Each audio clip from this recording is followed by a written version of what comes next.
राधे श्याम श्री राम जय राम जय जय राम।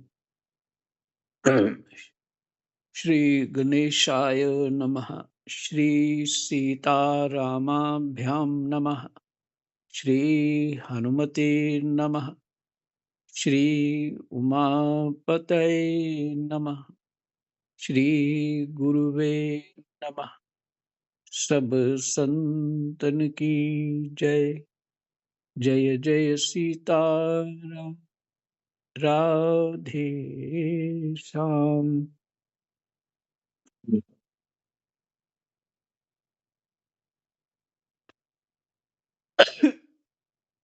दशम स्कंद का 75वां अध्याय राजसूय यज्ञ की पूर्ति और दुर्योधन का अपमान,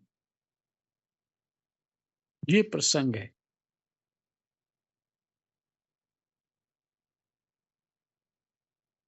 कृष्णाय वासुदेवाय हरये परमात्मने प्रणतः क्लेशनाशाय गोविन्दाय नमो नमः।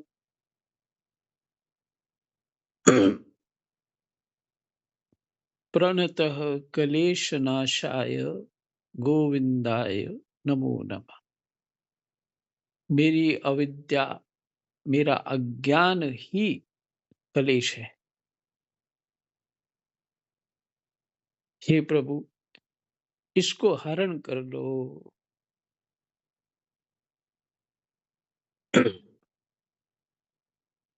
शायद मैंने ही पढ़ा है। हाँ, नहीं, योग शिष्ट का। ओ, सुनीता जी का एक ऑडियो है, उसमें योग शिष्ट का वो पाठ कर रहे हैं कि मंदमती जो है, माने मंदमती जो है सभी कलेशों की जड़ है।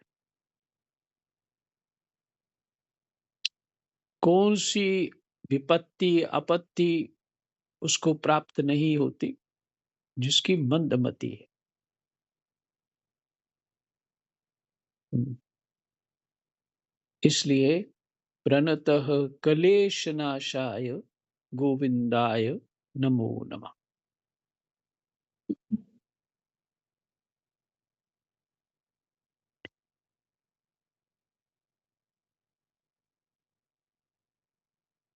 उस दृश्य को स्मृति करें।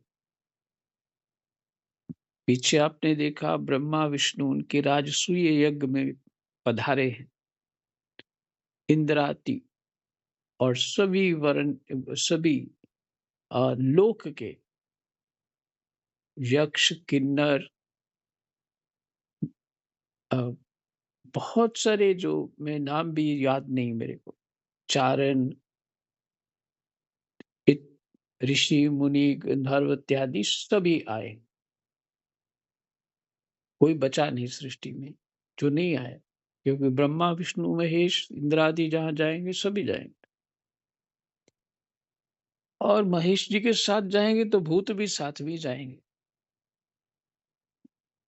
तो कौन बचा? तो राजसूय यज्ञ में वो गए।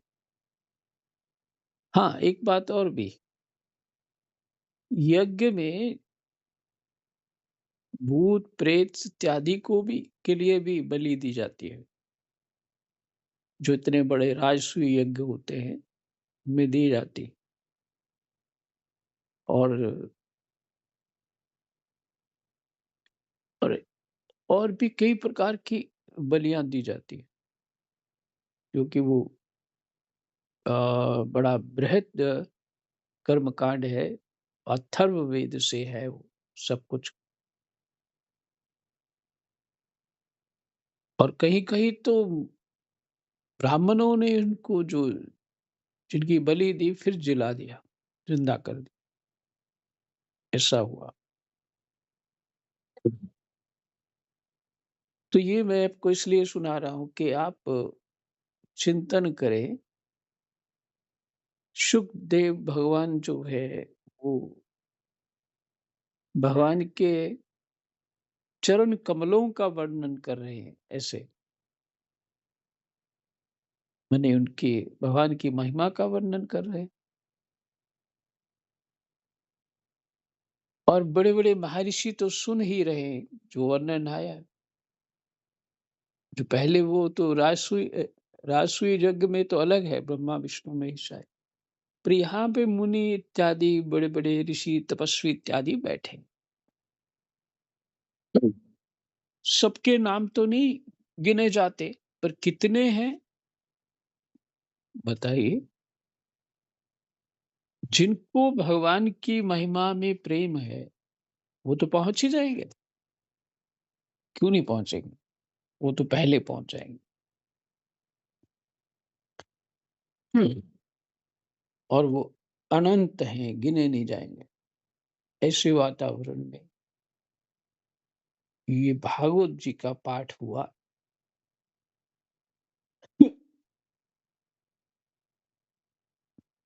उस गंगा किनारे का चिंतन करना चाहिए। ऋषियों की स्मृति करनी चाहिए। जो भी समझ है उसके अनुसार कल्पना करनी चाहिए। तो चित्त ऐसा भाव रख के कथा को सुनना चाहिए।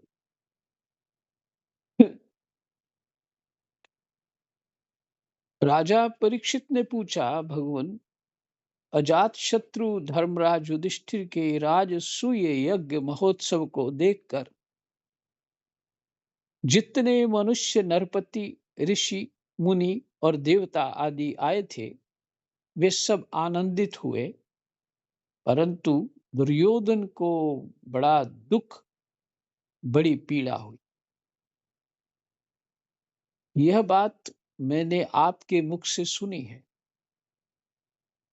भगवान आप कृपा करके इसका कारण बतलाइए।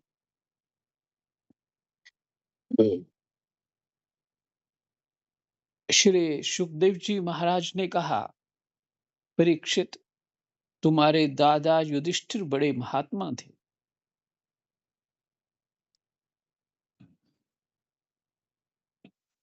उनके प्रेम बंधन से बंधकर सभी बंधु बांधवों ने राजसूय यज्ञ में विभिन्न सेवा कार्य स्वीकार किया था।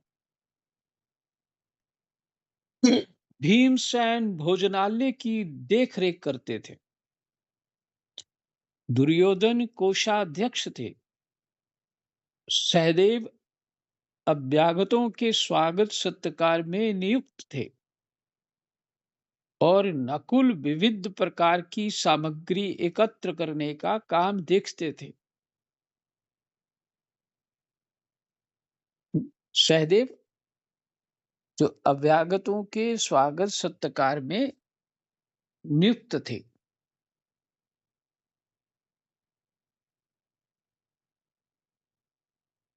और दुर्योधन को कौन सा काम दिया था? कोषाध्यक्ष। मैंने तुम खजाना उसको ही दे दिया। इसका भी कारण है, घटना है एक, जो दुर्योधन नहीं जानता पर कृष्ण जानते, इसलिए वो खजाना दिया।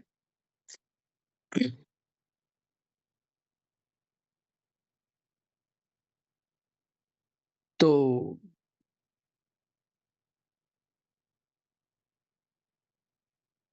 सहदेव जो है, नकुल सहदेव है पांडव, उनको अभ्यागतों के माने जो आने वाले लोग हैं उनके लिए सत्कार में नियुक्त किया। और नकुल विविध प्रकार की सामग्री एकत्र करने का काम देखते थे। अर्जुन गुरुजनों की सेवा शुश्रूषा करते थे और स्वयं भगवान श्री कृष्ण आए हुए अतिथियों के पांव पखारने का काम करते थे।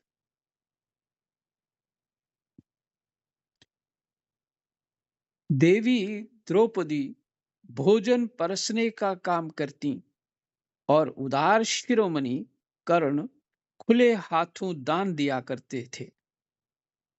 परीक्षित इसी प्रकार सात्यकी, विकर्ण, हार्दिक हार्दिक्य, विदुर, भूरिश्रवा आदि बालीक के पुत्र और संतर्दन आदि राजसूय यज्ञ में विभिन्न कर्मों में नियुक्त थे।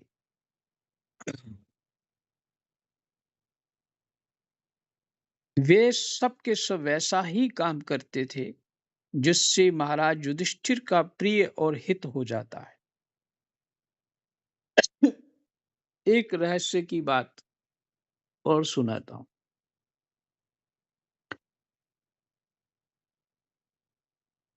जो रामायण पढ़ते रहते चित्त में केवल रामायण ही रह जाती है। केवल रामायण रह जाती, पढ़ते रहते और उनके सामने वही रामायण की लीला सारी उनको अ, चित्त में घूमती रहती है। तो तद्रूप हो जाने से वो भगवान के उसी धाम में, अयोध्या में पहुंच जाते हैं। मैंने ऐसा नहीं कि रामायण जो है भगवान के धाम एक ही जगह है, अनंत ब्रह्मांड है। हर ब्रह्मांड में ऐसी अयोध्या भी है। और साकेत धाम जो है, जैसे भगवान कृष्ण के धाम को गोलोक धाम कहते हैं और राम जी के धाम को साकेत धाम कहते हैं। तो गोलोक धाम में ब्रजलीला चलती रहती है और साकेत धाम में अयोध्या की लीला चलती रहती है।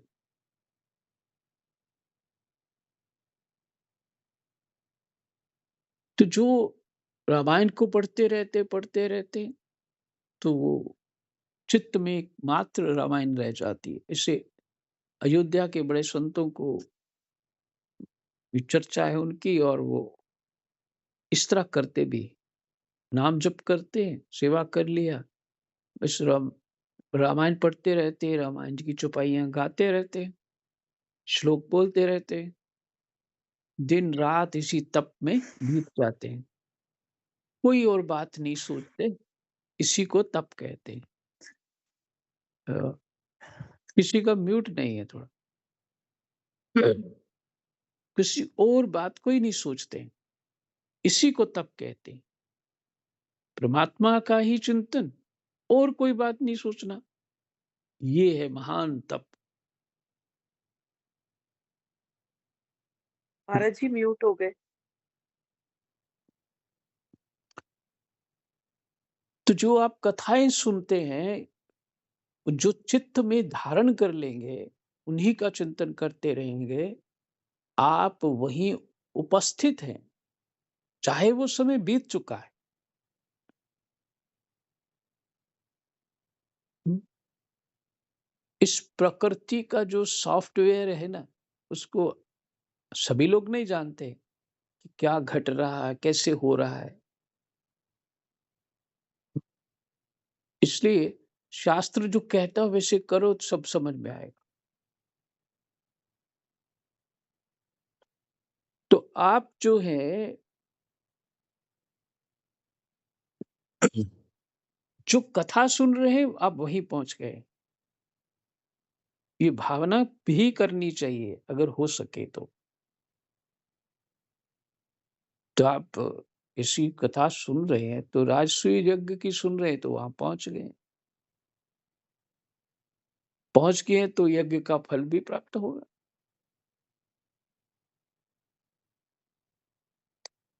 तो जो सुन रहे हैं उसका फल प्राप्त होता है।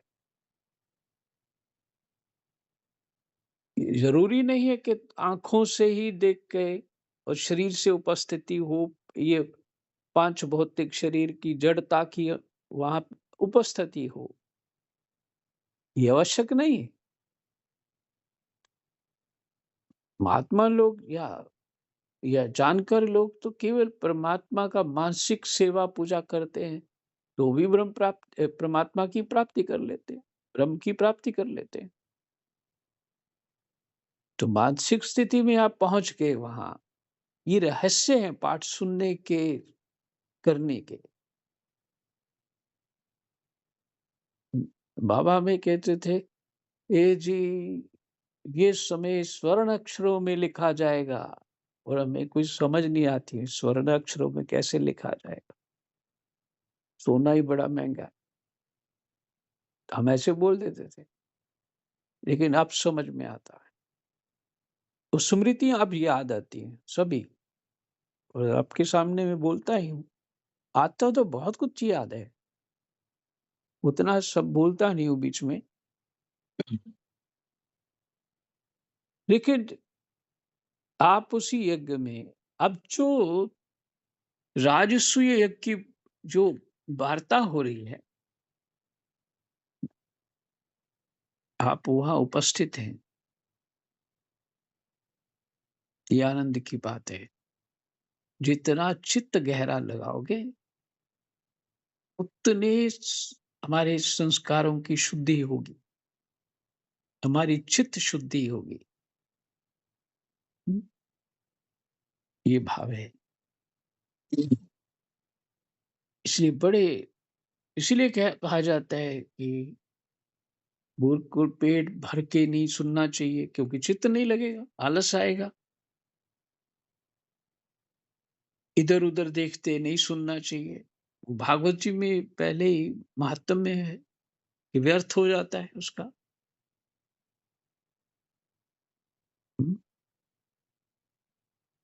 और चित्त इधर-उधर हो तो उस समय सभी संसार नाशवान है, ऐसा भावना करके संसार की महिमा घटा के मात्र पाठ सुनना चाहिए। तो इतना सरल उपाय है, और उसको ऐसे नहीं देना चाहिए। इधर-उधर ध्यान करके खोना नहीं चाहिए। बात स्मरण हो आई तो मैंने आपको बता दिया।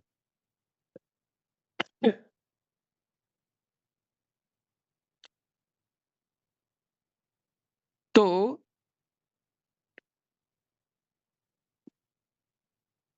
कर्ण को भी बुलाया था, ये सब विरोधी थे, उनके विरोधी लोग हैं, और वो उनके यज्ञ को सफल नहीं होना देना चाहते हैं। पर देखो,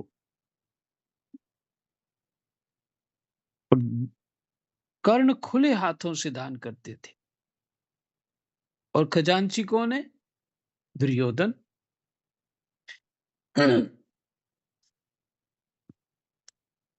ये है, जहां कृष्ण है वहीं विजय।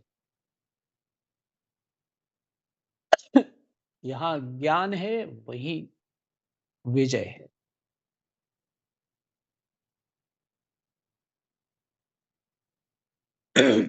राम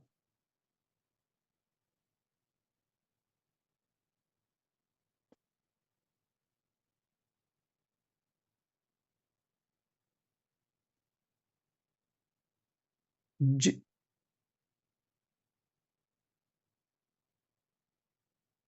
हाँ, वे सब के सब वैसा ही काम करते थे जिससे महाराज युधिष्ठिर का प्रिय और हित हो। परीक्षित, जब ऋत्विज सदस्य और बहुज्ञ पुरुषों का तथा अपने इष्ट मित्र एवं बंधु बांधवों का सुमधुर वाणी, विविध प्रकार की पूजा सामग्री और दक्षिणा आदि से भलीभांति सत्कार हो चुका तथा शिशुपाल भक्त वत्सल भगवान के चरणों में समा गया,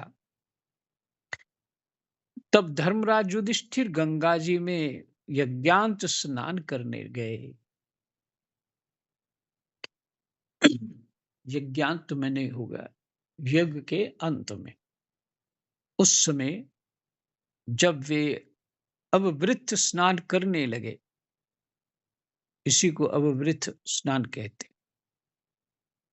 तब मृदंग, शंख, ढोल, नौवत, नगारे और नरसिंगे आदि तरह तरह के बाजे बजने लगे।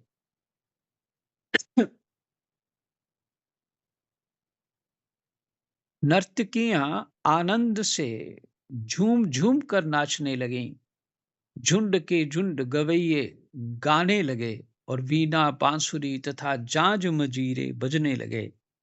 इनकी तुमुल ध्वनि सारे आकाश में गूंज गई।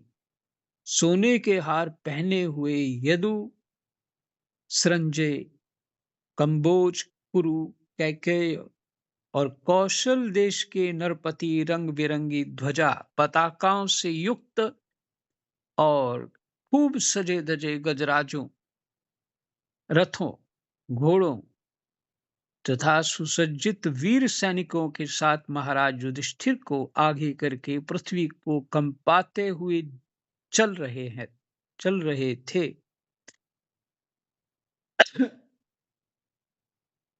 यज्ञ के सदस्य ऋत्विज और बहुत से श्रेष्ठ ब्राह्मण वेद मंत्रों का ऊंचे स्वर से उच्चारण करते हुए चले।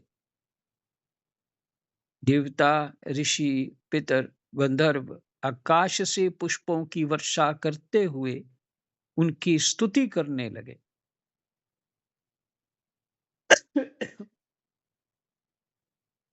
इंद्रप्रस्थ के नर नारी इत्र, फुलेल, पुष्पों के हार, रंग बिरंगे वस्त्र और बहुमूल्य आभूषणों से सज धज कर एक दूसरे पर जल, तेल, दूध, मक्खन आदि रस डालकर भिगो देते। एक दूसरे के शरीर में लगा देते और इस प्रकार क्रीड़ा करते हुए चलने लगे। वरांगनाएं पुरुषों को तेल, गोरस, सुगंधित जल, हल्दी और गाढ़ी केसर मल देती। जो सेविकाएं थी वहां, इसलिए वारांगनाएं शब्द है।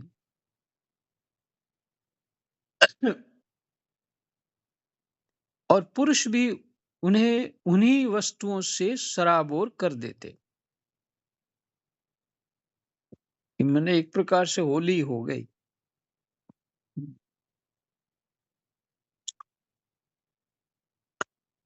सीताराम। उस समय इस उत्सव को देखने के लिए जैसे उत्तम उत्तम विमानों पर चढ़कर आकाश में बहुत सी देवियां आई थी, वैसे ही सैनिकों के द्वारा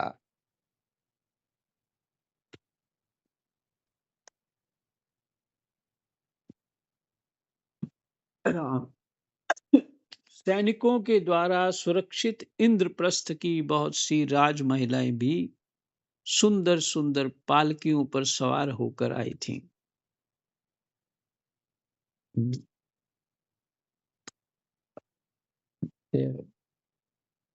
एक मिनट जरा।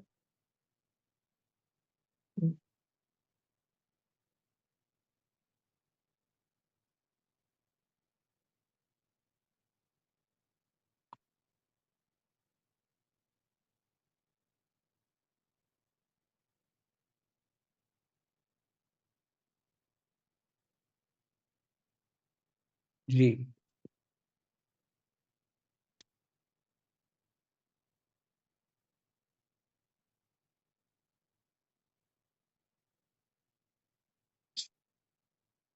राम। पांडवों के ममेरे भाई श्री कृष्ण और उनके सखा उन रानियों के ऊपर तरह तरह के रंग आदि डाल रहे थे। इससे रानियों के मुख लजीली मुस्कुराहट से खिल उठते थे और उनकी बड़ी शोभा होती थी।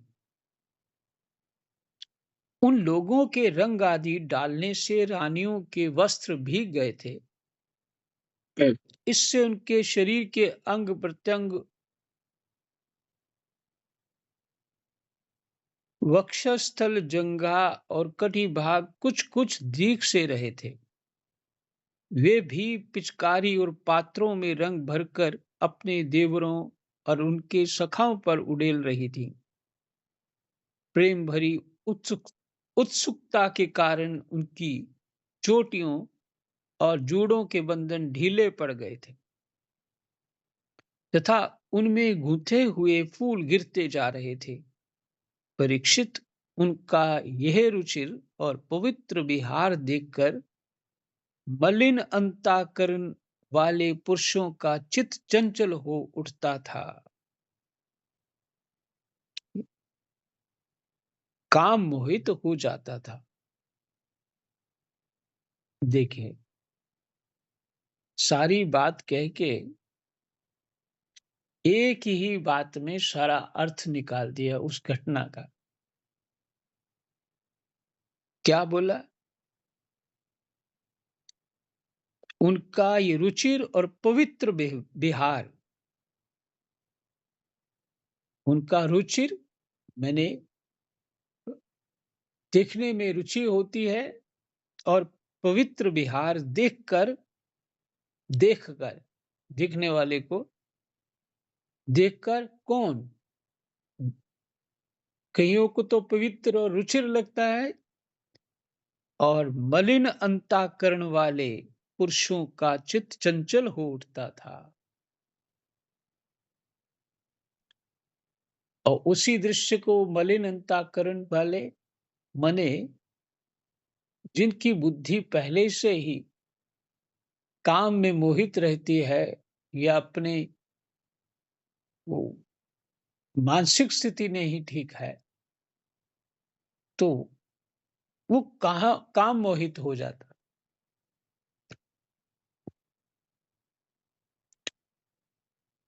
फिर कहते हैं, महाराज परीक्षित कहते, महाराज सुखदेव कहते हैं, चक्रवर्ती राजा युधिष्ठिर द्रौपदी आदि रानियों के साथ सुंदर घोड़ों से युक्त एवं सोने के हारों से सुसज्जित रथ पर सवार होकर ऐसे शोभायमान हो रहे थे, मानो स्वयं राजसूय यज्ञ,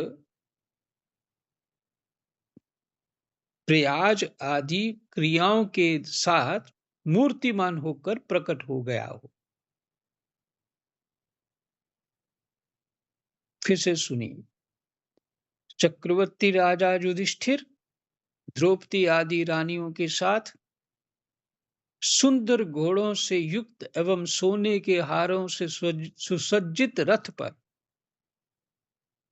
सवार होकर ऐसे शोभायमान हो रहे थे, मानो स्वयं राजसूय यज्ञ, प्रयाज आदि क्रियाओं के साथ मूर्तिमान होकर प्रकट हो गया हो।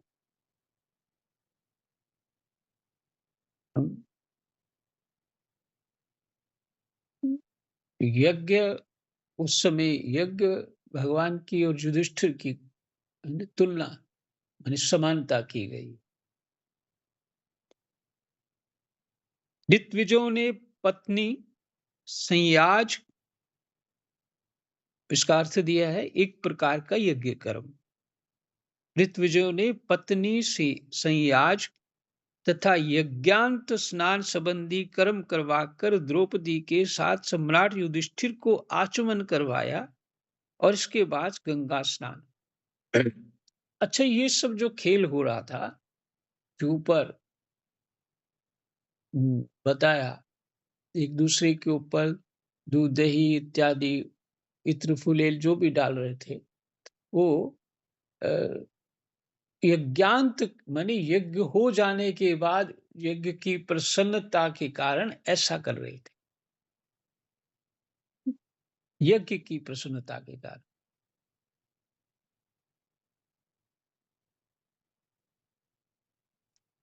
यज्ञांत स्नान संबंधी कर्म करवाकर द्रौपदी के साथ सम्राट युधिष्ठिर को आचमन करवाया,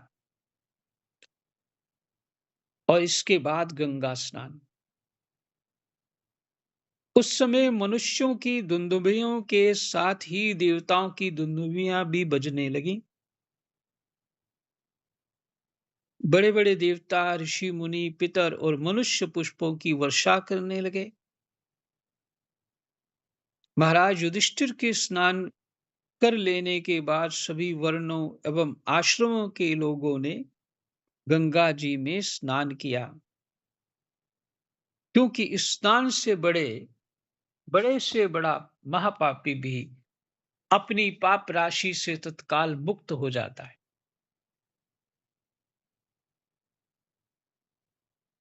फिर से सुन लीजिए, महाराज युधिष्ठिर के स्नान कर लेने के बाद सभी वर्णों एवं आश्रमों के लोगों ने गंगा जी में स्नान किया, क्योंकि इस स्नान से बड़े बड़े से बड़ा वह पापी भी अपनी पाप राशि से तत्काल मुक्त हो जाता है। तदनंतर धर्मराज युधिष्ठिर ने नई रेशमी धोती और दुपट्टा धारण किया तथा विविध प्रकार के आभूषणों से अपने को सजा लिया। फिर ऋत्विज सदस्य ब्राह्मण आदि को वस्त्राभूषण दे देकर उनकी पूजा की।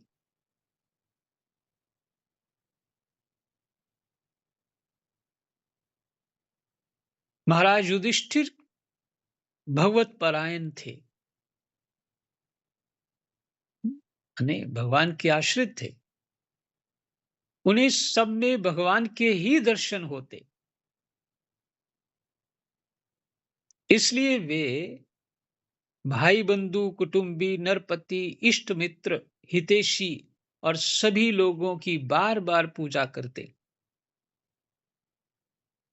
उस समय सभी लोग जड़ाऊ कुंडल, पुष्पों के हार, पगड़ी, लंबी अंगरखी,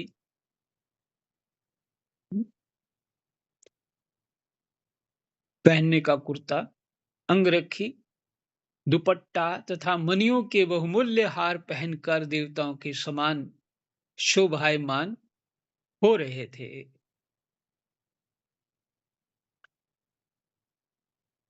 स्त्रियों के मुखों की भी दोनों कानों के कर्णफूल, स्त्रियों के मुखों की भी दोनों कानों के कर्णफूल और घुंघराली अलकों से बड़ी शोभा हो रही थी।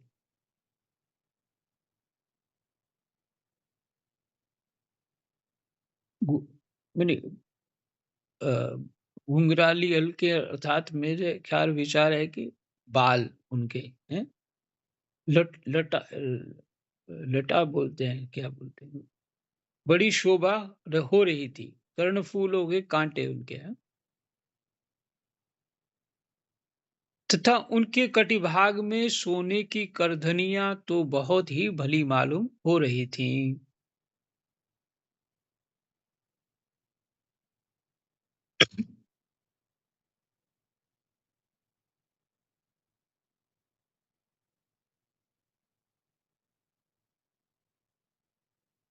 परीक्षित, राजसूय यज्ञ में जितने लोग आए थे, परम शीलवान ऋत्विज, ब्रह्मवादी सदस्य, ब्राह्मण, क्षत्रिय, वैश्य, शूद्र, राजा, देवता, ऋषि, मुनि, पितर तथा अन्य प्राणी और अपने अनुयायियों के साथ लोकपाल, इन सबकी पूजा महाराज युधिष्ठिर ने की।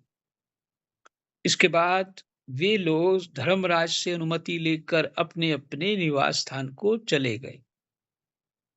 परीक्षित, जैसे मनुष्य अमृत पान करते करते कभी तृप्त नहीं हो सकता, वैसे ही सब लोग भगवत भक्त राजऋषि युधिष्ठिर के राजसूय यज्ञ महायज्ञ की प्रशंसा करते करते तृप्त ना होते थे।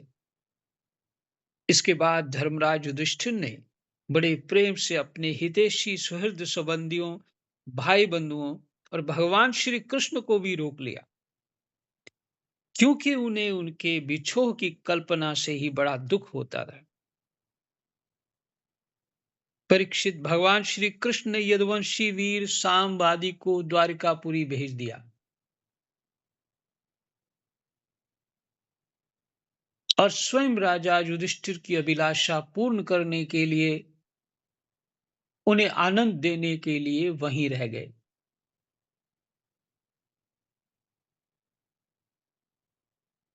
इस प्रकार धर्मनंदन महाराज युधिष्ठिर मनोरथों के महान समुद्र को, जिसे पार करना अत्यंत कठिन है, भगवान श्री कृष्ण की कृपा से अनायास ही पार कर गए।